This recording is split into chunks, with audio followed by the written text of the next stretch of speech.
Hello and welcome. Staying Home, your revolutionary guide to the Green New Deal. This is Josh Fox. Although for the next 6 weeks, we're not going to call this show Staying Home anymore. We're calling it Going Out and Vote, Going Out and Voting, Going Out and Voting. Do not stay home, especially not in this election. That's one of the big topics of my conversation today with professor, climate scientist, author, incredible communicator on climate change, Michael Mann. He's been on the show before. Michael Mann, not the film director who directed Heat.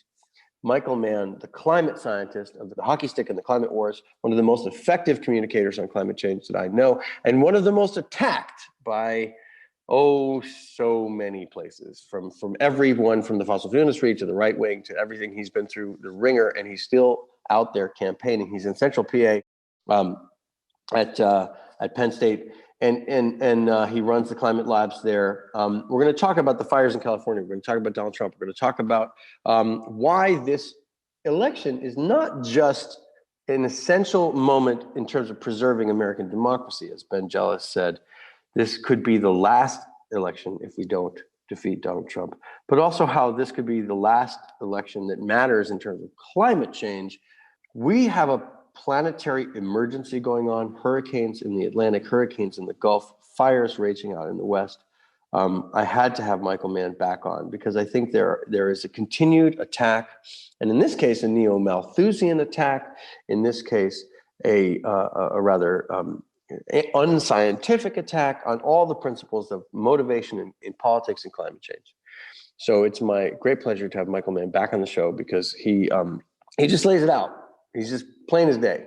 These are the stakes. This is what has to happen. This is what we have to do. I've been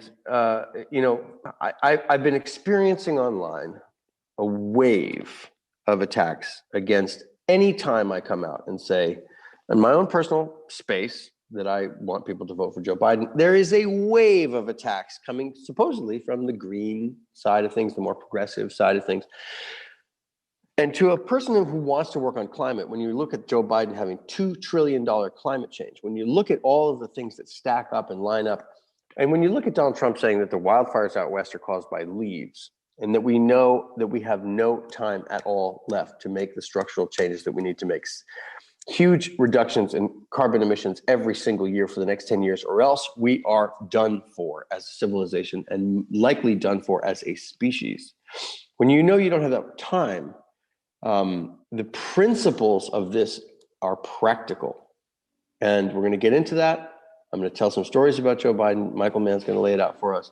Stay with us as we bring on great climate scientist and author, Michael Mann.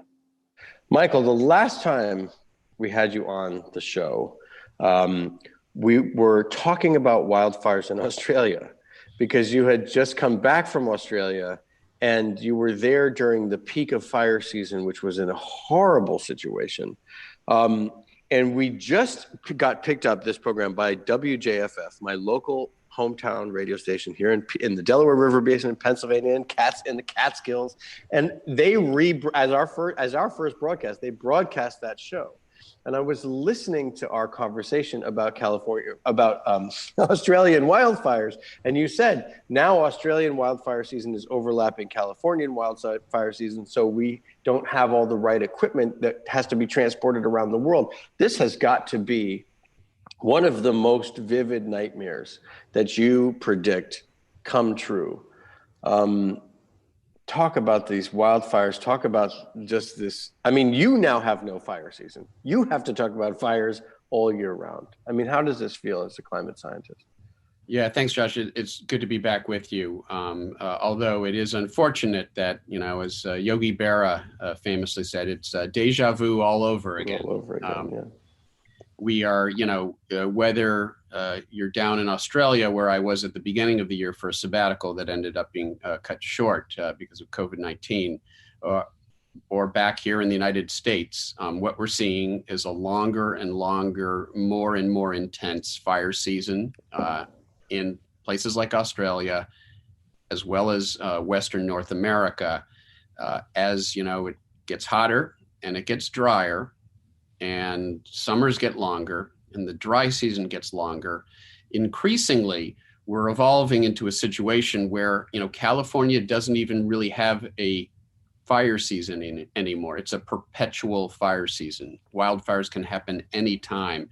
That's becoming true for Australia as well. They're already ramping up in their fire season, even though it's still in their winter. And so, this is the reality that we're living with right now, unfortunately. And it is a vivid portrayal of what, many of us have been talking about. You've done films about this. For years, we've been trying to convey, the crisis that is climate change. And now it's impossible not to see it because it's playing out in real time. In fact, Michael Mann is in my film, How to Let Go of the World and Love All the Things Climate Can't Change, which is a movie about how the climate will undergo a change no matter what we do at this point. But that there are many, many things that we have to celebrate about humanity and our values, that our values shouldn't be changed by the climate, right? That's the idea behind the film. But I can feel you getting hotter and drier the more you have to speak about this. I mean, it must not under the collar anyways when it comes to... How do you even deal with it, Michael?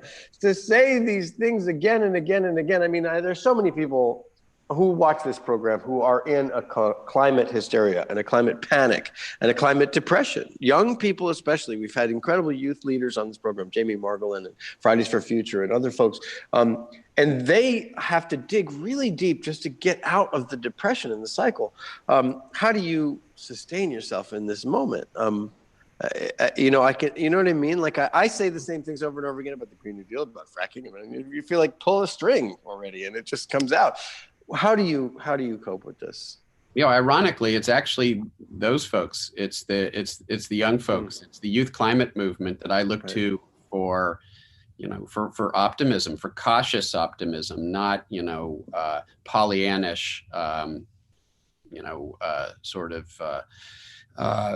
faith that we'll do the right thing, that we will, rise to the challenge. But looking, at what's happening, the recentering of this conversation where it needs to be about sort of our ethical obligation not to destroy this planet for our children and grandchildren, and the fact that there is sort of this groundswell now. The climate movement has grown dramatically, over the last couple years. Worldwide marches, millions of people in the streets.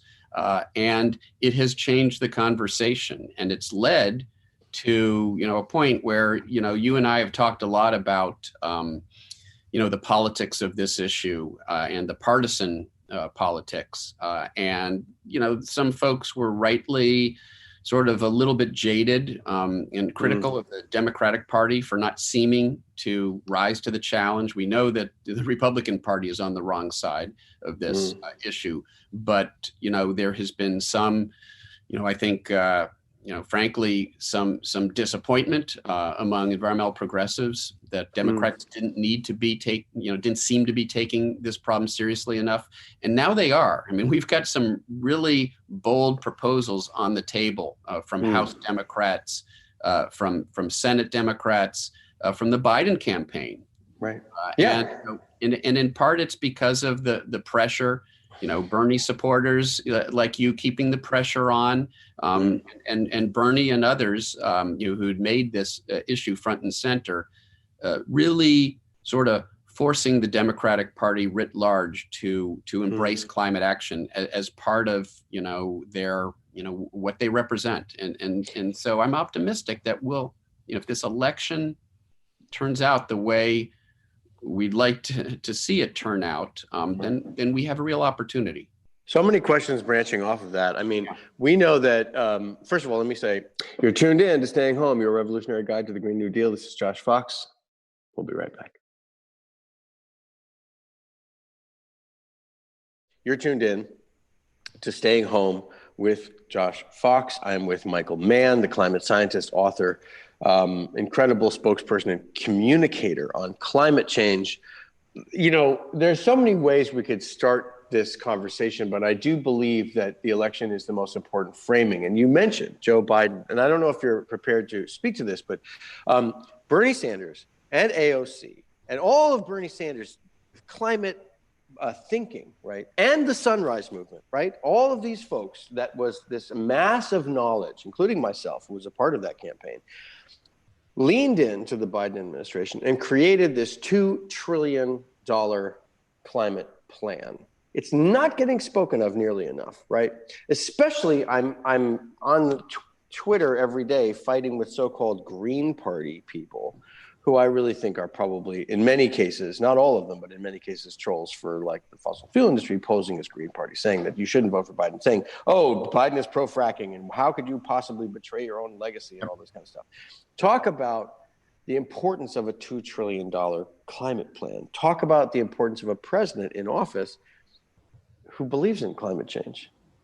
Yeah, you know, and again, I think that the pressure on the Biden campaign has sort of pushed them in that direction, right. Where, you know, he is talking about this in terms of jobs, that this is a jobs plan, that this is an opportunity, and embracing, I think, some of the ideals of the you know, the Green New Deal, even if not using that term by name, embracing much of what's in the Green New Deal, and in particular, focusing not just on sort of the demand side, but the supply side aspects of this problem, not allowing for continued funding of fossil fuel infrastructure, targeting, you know, he said that he will not allow Keystone to go forward, and that he will not allow the construction of new pipelines. So I think that that's a real important pivot, if you will. It's a much stronger stance than we saw, and it, you know, and I sort of attribute that to efforts by folks like you and AOC and environmental progressives who have sort of held his feet to the fire. And in the end, I think that's led to some real movement. And so the challenge, of course, is going to be, we're going to have a Biden plan. We're going to have the House Democrats have a plan, which really does embrace a lot of the sort of Green New Deal. And now the Senate Democrats have a plan. If they all are, you know, elected, if we have a Congress, both houses of Congress run by Democrats and a Democratic president, then the discussion isn't going to be, do we move forward on climate action? It's going to be what's the compromise we make between these different plans? That's where the rubber hits the road, and climate activists are going to need to continue to be there on the front lines, making sure that, you know, there are no inappropriate concessions made as that horse trading is going on. I'd like to think in sort of the early months of next year, if the election goes in that direction.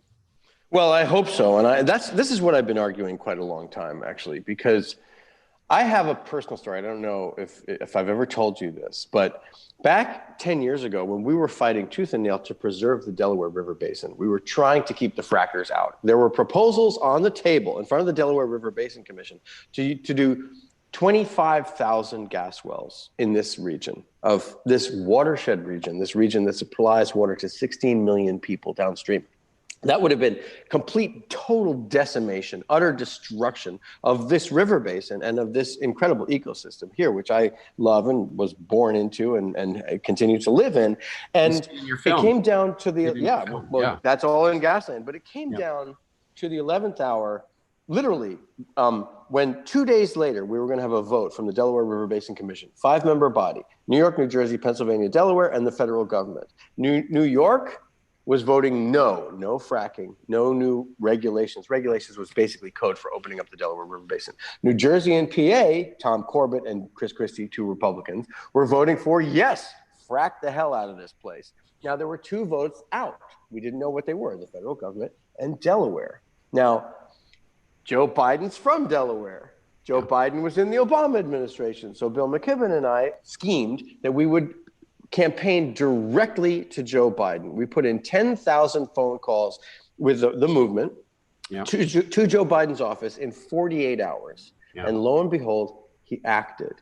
He called the governor of Delaware, and Delaware said, we're not going to vote yes on this. And then, boom, the entire vote was canceled. And since that day, this river basin, the water source for 5% of Americans, is unfracked. The movement, a strong movement with good strategy, plus Biden means we can win. But if Donald Trump was in the White House, we would have been done for. I mean, this place would have been decimated. We would not be having this conversation right now. Yeah. That's the power of what you just mentioned, the movement plus a movable Democrat. As a climate scientist, what do you think is first on the agenda for you as far as those protests? Give us some direction from the science point of view. In terms of what policies that we should pursue from day one. Yeah. Well, I mean, everything that we've been trying, first of all, we have to sort of stop the hemorrhaging, right? I mean, the Trump administration has been engaged in an effort to dismantle all of the sort of progress that was made, not just under, Obama, but literally even dismantling environmental policies that were put in place by previous Republican administrations on clean air and clean water. The Nixon administration. All the way back to the Nixon administration, absolutely, and that's how far we've come. Right, that we can look back to Nixon and Reagan, and in this warped sense, almost see them as pro-environment in comparison with where we are right now. And where we are right now, it isn't just Trump.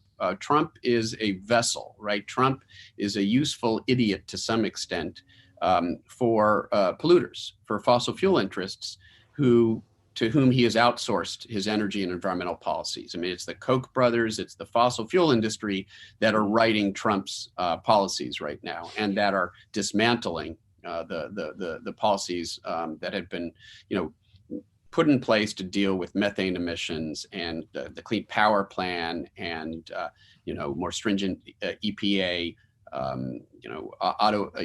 Vehicle efficiency standards. All of that has been undone, and so we've got to stop the hemorrhaging. We've got to sort of restore the policies that have already been eroded.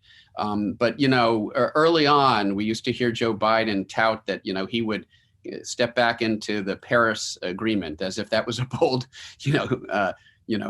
move on his part. When of course we understand, look, we're years farther down the road now, and Paris alone doesn't cut it. Paris doesn't even get us halfway to the emissions cuts that we need. And so the U.S. has to reassert leadership so that we reestablish, the diplomatic ties that we had under the Obama administration, get other countries on board, to ratchet up those commitments. We've got to go far beyond Paris. And so the first thing is not just to say we're back in Paris. It's we are going to now ratchet up those commitments. We are going to replace Paris with something far more stringent. And to prove, our good faith, we are going to implement all of those, demand side and supply side policies that we've been talking about that are in these various democratic plans. We're going to implement them, in its first 100 days. Should be implementing basically a lot of much of what's in these policies and much of what's in the Green New Deal to begin implementing that from day one. That should be in the first 100 days. I mean, that's the most important thing that we do right now. His 100 days should be focused on the greatest problem that we face, which is climate change. Many people don't realize that in the 2016 Democratic platform, that Hillary Clinton's campaign and Bernie Sanders' campaign combined to create, and I was a part of this discussion, I was on the platform committee, within the first 100 days of the Clinton administration, in the platform was written an all government-wide summit on climate change. Yeah. That was in the, people don't even understand or recognize that. So when people start saying pot shots about, oh, well, you're betraying your progressive values not to, to push Hillary Clinton or to push Joe Biden. I mean, we have our eyes open, as Cornel West was saying. We have our eyes open to who these people are. We know who they are. We know what they stand for. We know what they do. These are career politicians. They have various craven interests. But we also know that these things are written down in the platform and they are beholden to them, and we can push them and hold their feet to the fire, as you said. Now, let me say, a lot of people are saying, looking at the authoritarian nature of the Trump administration, that this election will determine the fate of whether or not America continues to be a democracy. And I believe that. But it's also been put in the same type of bald-faced terms by climate scientists, that this election will determine whether or not we actually have a planet. Talk about the stakes right now, and why is that true as we come back from the break. You're tuned into Staying Home. I'm Josh Fox. We'll be right back. You're tuned in to Staying Home, your revolutionary guide to the Green New Deal. I'm Josh Fox. My guest is Michael Mann. We're talking about the stakes in this election. Talk about the stakes from the planetary perspective, which I think to me is the most motivational and the most difficult and the most daunting and scary.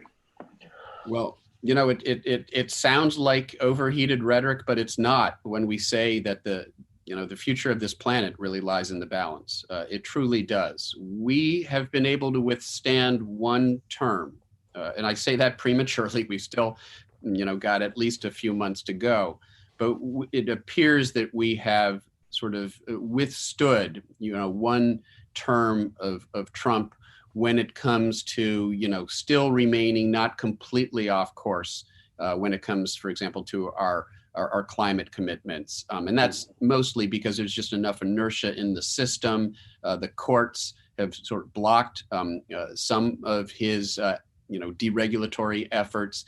And there's been a lot of progress by the states, by blue states mostly, but by large cities and states and consortia of states, and even some of our larger companies that have remained committed to meeting our obligations under Paris. And so we're going to come at least close to our Paris commitments, even with a president who's done everything in his power to sabotage those efforts. That having been said, as we already discussed here, Paris, 4 years later now, Paris isn't enough. We've got to go far beyond Paris.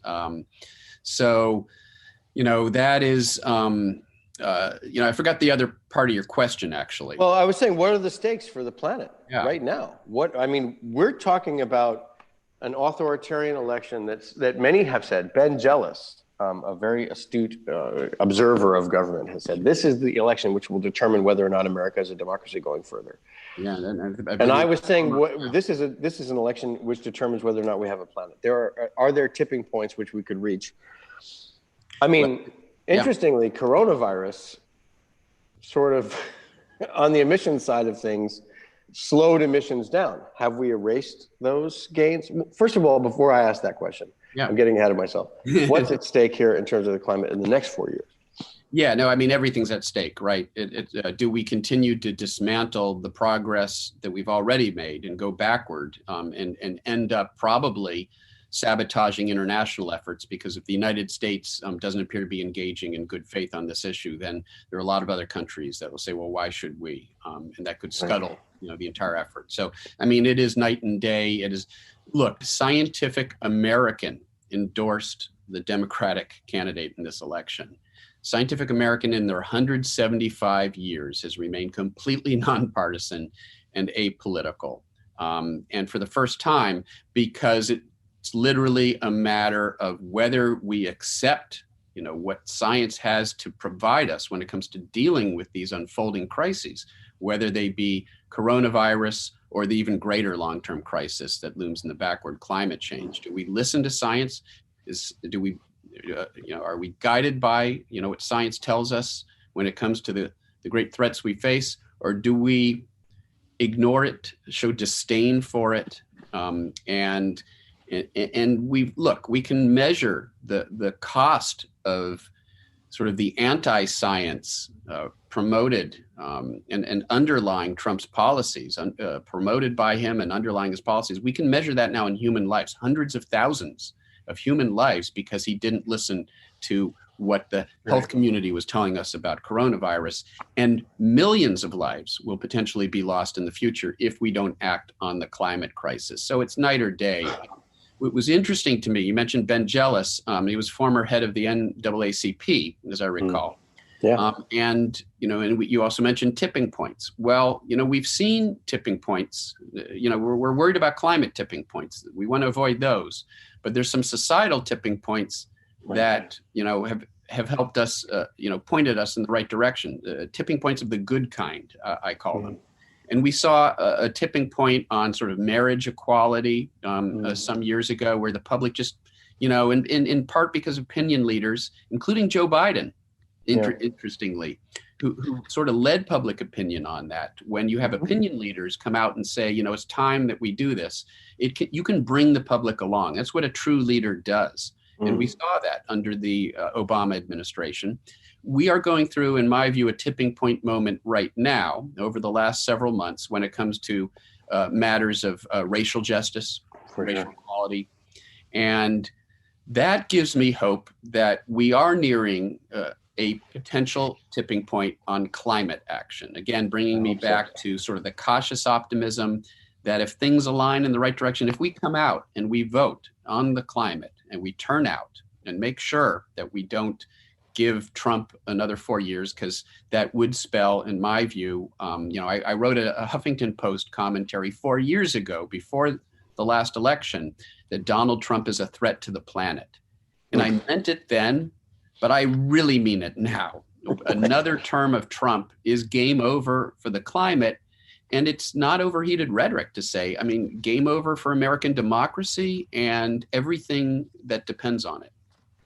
So Donald Trump, in response to the recent wildfires, the ongoing wildfires in California, the West Coast, has said that it was leaves on the ground. He said that the scientists confronted him and they said, well, science says it's going to keep getting worse. And he said, well, I don't agree. It's going to get cooler. You're talking about disdain for science and the fact that in its first time in its history, Scientific American has actually come out and endorsed a candidate. Amazing. Talk just for a moment about the science of the wildfires that is happening now. I know that this is so boring and crazy to even have to underline this, but even the New York Times needed a lot of prodding to talk about this. Joe Biden calls Donald Trump a climate arsonist. This is extremely strong language. I really appreciated that. Why is this climate arson? Why? Tell us. Well, it's great to see that, Trump to great effect, and Republicans have made very effective use of language to promote, in a very cynical way, to promote their misguided policies. And we need to be every bit as effective in our use of language. And it's good to see Joe Biden now leaning into that and recognizing that, there are times when rhetoric, like that is appropriate, when it is necessary. I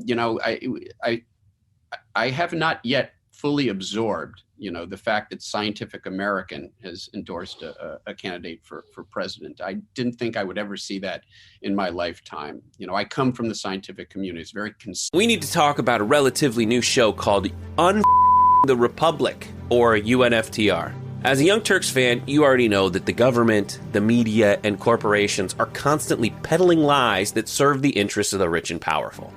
But now there's a podcast dedicated to unraveling those lies, debunking the conventional wisdom. In each episode of On the Republic, or UNFTR, the host delves into a different historical episode or topic that's generally misunderstood or purposely obfuscated by the so-called powers that be, featuring in-depth research, razor-sharp commentary, and just the right amount of vulgarity. The UNFTR podcast takes a sledgehammer to what you thought you knew about some of the nation's most sacred historical cows. But don't just take my word for it. The New York Times described UNFTR as consistently compelling and educational, aiming to challenge conventional wisdom and upend the historical narratives that were taught in school. For as the great philosopher Yoda once put it, you must unlearn what you have learned. And that's true whether you're in Jedi training or you're uprooting and exposing all the propaganda and disinformation you've been fed over the course of your lifetime. So search for UNFTR in your podcast app today and get ready to get informed, angered, and entertained all at the same time.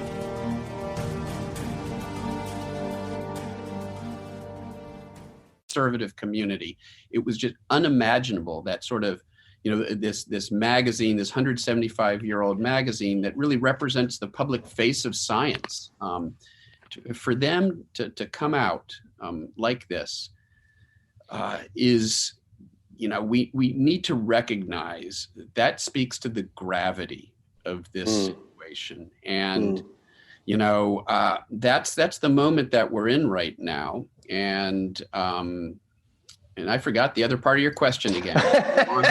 It's a lot of multi-part questions. I think I was trying to say, I think you've said it, that it's hotter and drier, and that creates worse fires. Yeah. It would be comic, right, if it weren't tragic, right? Is this a comedy or is it a tragedy? for him to go out there and talk about exploding trees. The trees are just exploding, and they do that, and they fall over after a couple. It's like Spinal Tap, where the drummer is exploding all the time. Turned it up way above 11. He's got it up to like 20. You know, and it would be, right? I mean, and this is fertile ground for comics, because this is the stuff of comedy, and yet it's a tragedy because he's actually in a position to, you know, he's got his finger on the button. It comes to environmental policy, when it comes to military policy as well. It's a scary thought that somebody as apparently unhinged and uneducated and intellectually uninterested, just doesn't care about anything other than himself and his own agenda and interests. He just spews nonsense, and it's sort of like a toddler, right, who just throws crap on the wall or mud. I know in this we're supposed to avoid using expletives. I'll be a little more careful. I don't think crap counts. I think crap is fine. I'm not 100% sure. Completely over. Throwing as much mud on the wall as he can, and we have to spend the rest of the time scraping it off, right? That's what a toddler does, and that's what Donald Trump does, because intellectually and emotionally he's a toddler. And oh my God, the toddler, you know, currently is, you know, the commander in chief of this country.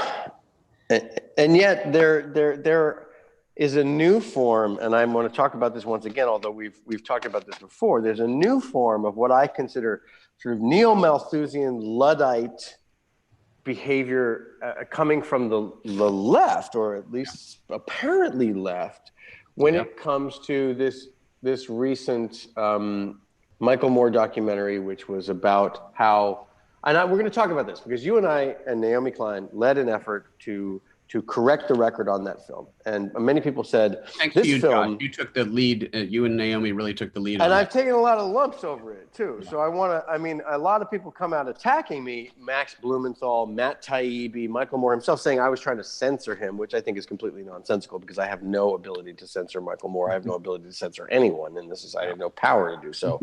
But that what it was akin to, in my view, and I should say, you're tuned in to Staying Home. This is Josh Fox. We'll be right back. You're tuned in to Staying Home, your revolutionary guide to the Green New Deal. I'm Josh Fox. My guest is Michael Mann. We're going to talk a little bit about this. It's not just the Michael Moore film. It's not just, but it's aftermath, right? Planet of the Humans said renewable energy doesn't work, and the only way we can stop climate change is to reduce the population. These things are extremely scary to me, coming from a Holocaust surviving Jewish family that understands what it's like when a bunch of white guys start talking about population control. Worries me quite a bit. And also, of course, where is the population coming from? Africa. These are the kind of racist tropes that they're invoking to promote this idea that renewable energy doesn't work. And I think of this as a Luddite sort of neo-Malthusian argument that is saying, and it's coming oddly from these people who say they're reporters, and they're saying that we're trying to somehow censor them. And I'm worried about this because it's the aftermath of gaining a lot of traction. And what it does is it depletes your will to participate. It divides the community, which is... It divides the community too. Absolutely. Yeah, I mean, I don't think it's an exaggeration to say that, Planet of the Apes was more reasonable than Planet of the Humans.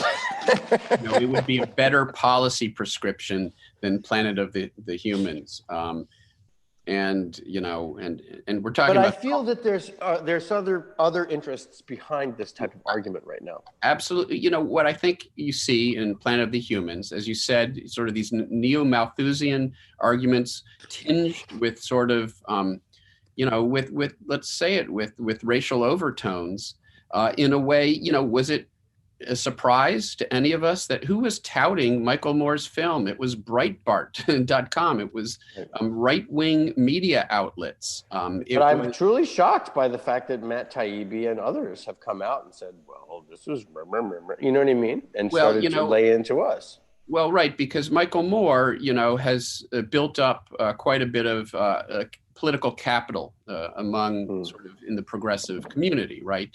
For the films, that he did earlier in his career at a very important moment, during the Bush years when he sort of, there was a lot of, understandably a lot of sort of gloom and doom about where we were headed. And then he was sort of this voice of reason to many people. And I think there's a lot of goodwill towards him, that residual goodwill towards him from that. And I think that's what we're seeing play out here.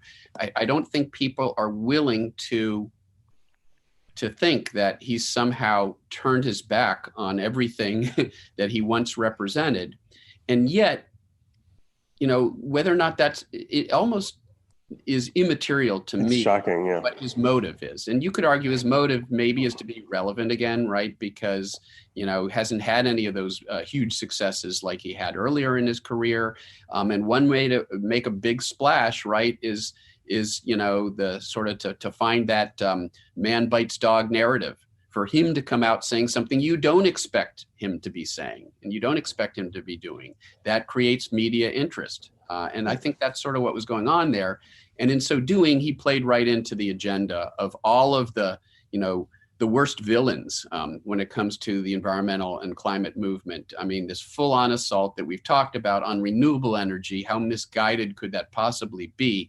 That plays right into the agenda of the fossil fuel industry, making, what odd, again, it was sort of not just Breitbart.com, but Koch brothers funded climate change denier, media outlets, organizations, and front groups that were promoting his film. What does that tell us?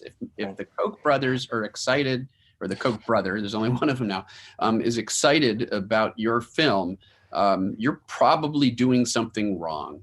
Well, but Michael, I think one of the things that they were saying was that there's this web of green billionaires sort of pulling the strings behind of the environmental movement and promoting renewable energy. Now, Elon Musk has said quite a few horrible things, and also his company wasn't really all that financially sound in terms of promoting the solar in the way that they did. But completely ignoring the youth movement, completely ignoring AOC, completely ignoring Bernie Sanders in this movie, and completely ignoring, not just in the movie, but in this, I don't want to talk too much about the movie because that's not that big of a deal. The big problem, though, is that what I'm seeing is a trend in this thinking that somehow the environmental movement is corrupt.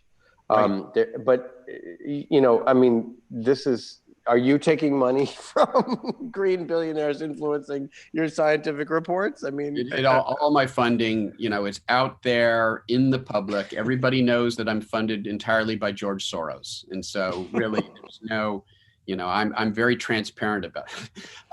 George Soros is actually a good guy in all of this, is what's really crazy about it. He's become the boogeyman of the right because they've made him, and it's an anti-Semitic thing to say that as well. Well, it's projection, right? It buys into anti-Semitic sort of tropes. That this evil Jewish billionaire is pulling the strings, and it's classic projection or mirroring, right? It's taking what the right wing has done, amassed, billions of dollars from plutocrats to promote their agenda, and now accusing the left of doing the same thing. It's sort of classic Karl Rovian politics, and we've seen that, in the conservative movement for some time. Trump is a master of that, accusing, accusing his critics of the very things that he is clearly guilty of.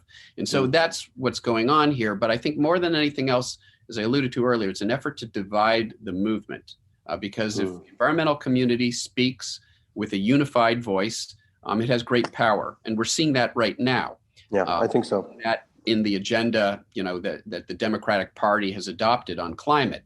But the forces of delay, the forces of inaction, they're much more subtle in their messaging now. They know that they can't argue climate change isn't happening because everybody can see it, right? And so they're turning to other, and this is the topic of my gratuitous plug here, my forthcoming book on the new climate war, which will be out in January. And it's about all the tactics that sort of the forces of inaction are adopting now. It's the new climate war. And one of the primary tactics is to divide us using trolls and bots online to get environmental progressives arguing with each other. This is what my book is about, by the way. Yes. The truth has changed. Shameless plug right there. Yeah. Go ahead. Sorry, Michael, I'm interrupting you. I'm looking for, wait, is that, when is that It's out? Yeah, it's out. It's been out for a while. The truth has changed. It's about my wars with Breitbart and Steve Bannon over the years. I will definitely. I'll send you one. But yeah, go ahead, Michael. Please continue, because you're talking about the new tactics, and I agree with you. Yeah.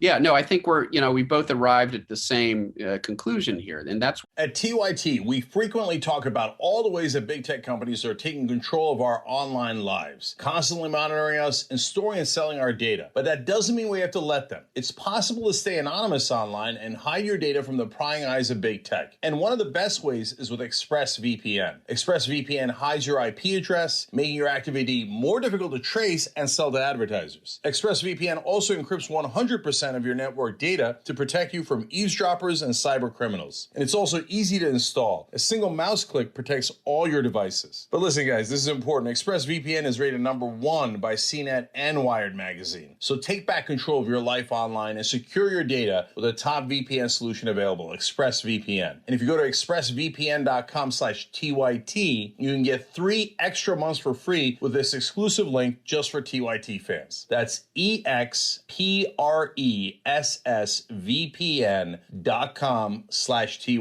Check it out today. But, and that's another. So, the Michael Moore film, and I hate to harp on it, right? As we said, this is much bigger than just, Michael Moore and his film.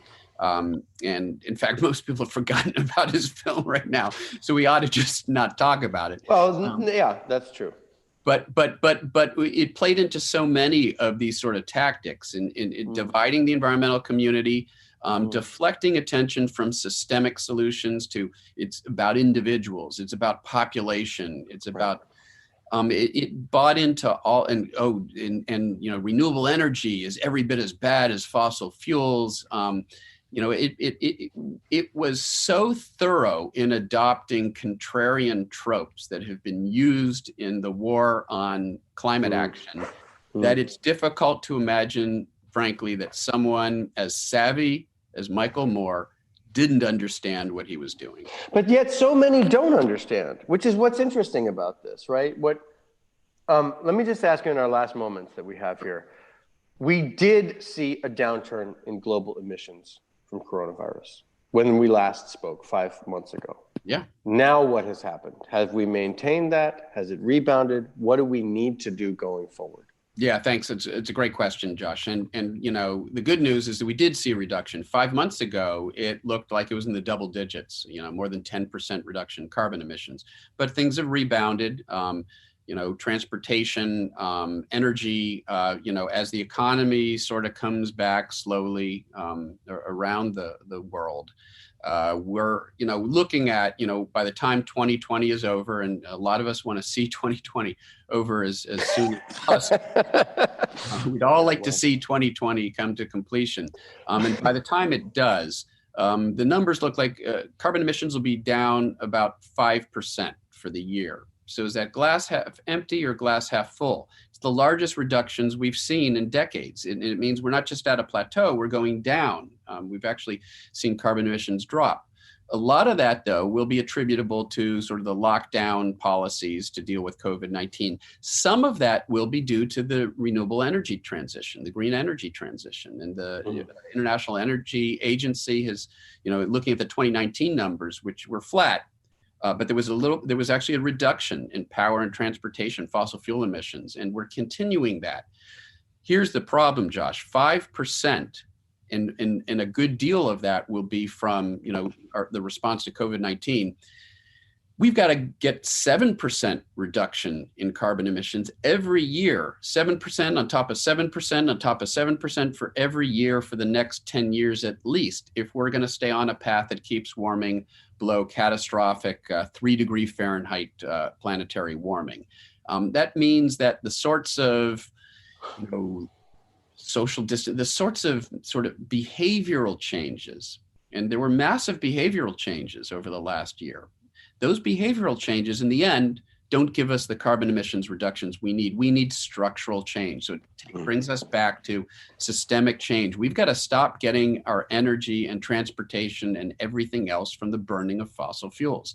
That's the only way to solve this problem. We need policies that'll do that, and we need politicians who are willing to support those policies rather than the interests of polluters, which brings us back to the election that's less than 2 months from now, where we have an opportunity to make a real difference in what path we take. Michael, it's always such an education to talk to you.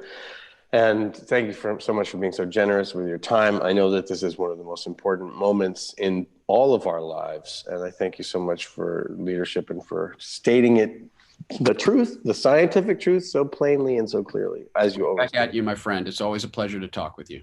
All right. Well, till next time. And look forward to the new book when it comes out. I'm looking forward to reading yours as soon as I get it. All right. Awesome. Thanks, Michael. Thanks. Bye. All right. See you later. This has been Staying Home, your revolutionary guide to the Green New Deal. We're saying don't stay home. Get out and vote. Get out and vote. Don't stay home. Get out and vote. This is Josh Fox. We'll see you tomorrow.